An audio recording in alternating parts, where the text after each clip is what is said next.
But we begin tonight with a new wave of layoffs blamed on the United Auto Workers strike against Detroit's Big Three. Thank you so much for joining us for 7 Action News at 11. I'm Carolyn Clifford. The wave of pink slips is hitting 400 workers at 2 Ford plants in Metro Detroit, Livonia Transmission and Sterling Axle.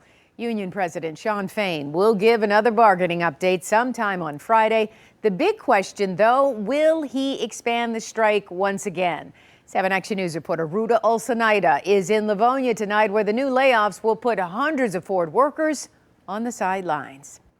Ford made the announcement on Wednesday that at this Livonia transmissions plant, of the about 2,800 people that work here, 350 have been let go, and another 50 at the Sterling Axle plant, all because of a decision that UAW President Shawn Fain made just last Friday. We supply Chicago Assembly with transmissions, so it's inevitable that it was going to affect us this way. Ford explains that the layoffs are, quote, a consequence of the strike at Chicago Assembly plant because these two facilities must reduce production of parts that would normally be shipped to Chicago.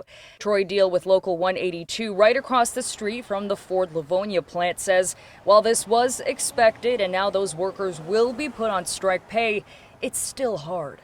I think we're at a point where it's a lose-lose. Now it's just a matter of how much does everybody want to lose. These 400 layoffs are in addition to the already 930 layoffs at the other Ford facilities, bringing the total now to about 1,330 employees let go. I'm sure there will be more in the not too distant future. And we did reach out to Ford. They told us they were not available for an interview tonight. But Troy also says that these workers were already made aware of these layoffs yesterday and today and were asked to not report into work on Thursday. In Livonia, Ruta Olsanaida, 7 Action News. All right, thank you so much, Ruta. General Motors says the ripple effect of the strike has impacted nearly 2,200 employees at non-striking plants.